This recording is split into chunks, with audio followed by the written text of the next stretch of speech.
Mr. Mulvaney, you indicated in your statement that reducing lower priority non-defense discretionary spending was going to be a core of this budget's success. I interpret that as a betrayal of the children, seniors, working families, people who voted for Trump, cities, counties, and states. That is the interpretation that I believe the American people will understand.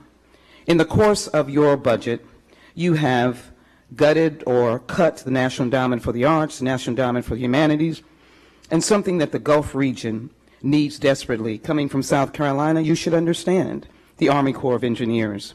You repealed the Affordable Care Act with $880 billion. That is your premise. When the Senate said that that repeal is dead on arrival, they said the budget was dead on arrival. You're going to eliminate Community Services Block Grant. You're going to eliminate Community Development Block Grant. You're going to eliminate Federal Emergency Management Agency, state, and local grants, all lifelines for Americans. I won't have to worry about shutting the government down because Americans will shut this government down if the Trump betrayal budget ever passes. So let me ask you these questions, and as I do so, let me remind my fellow Texans that they get $70 billion from the federal government for their budget, and they just balance their budget on the $70 billion from the United States government, federal government, of which you will eliminate. I also want to put on the record that the trips that Trump takes to Mar-a-Lago in the past 5 months cost $20 million. If we keep going at this rate, it will be in 4 years, $200 million. I would like to suggest that one of the things you do is to cut not only his trips to Mar-a-Lago, but his trips overseas, because you're cutting $9 billion from the State Department. So my question to you involves the Army Corps of Engineers, why you would be so much against the important flood work that counties like mine need. Number one. The other question is, I want to ask about a letter you wrote last week to the Director of Office of Government Ethics, Walter Shaw. The letter appears an effort to try and shut down the investigation of Trump, giving waivers to so many billionaires who's working in his administration, number one. Number two. Number three, you have a comment, that doesn't mean we should take care of the person who sits at home and eats poorly and gets diabetes. Are you saying that you support a health care plan that makes distinctions between the deserving ill and the undeserving ill in deciding who can get federal support and how much? Is that why you have the audacity to cut $880 billion out? My third question is, Director Mulvaney, is it reasonable to assume that the budget includes a $1.4 trillion or more in cuts to Medicaid? And I just met with the state of Texas. They are begging for their Medicaid so they can provide for the poor in their state.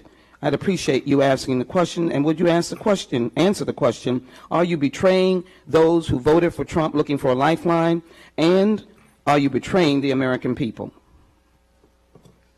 Thank you, Congressman. In reverse order, are we betraying the American people? No. In fact, we believe that getting them to 3% growth is giving them exactly what they wanted when they elected this president. Is it true or untrue to state that we cut $1.4 trillion from Medicaid? That is untrue for the reasons I've stated earlier.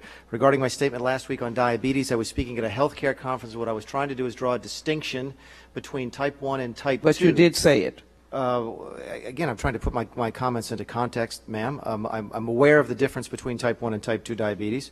On the OGE... But you're not a doctor either. I'm not a doctor. Are you?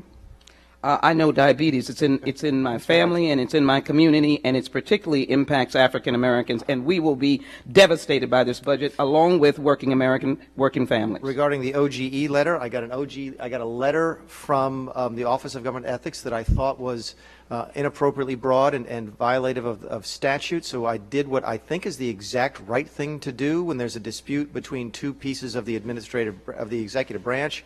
We referred the matter to the Department of Justice and the Office of Legal Counsel, which I think is the statutory thing I'm supposed to do.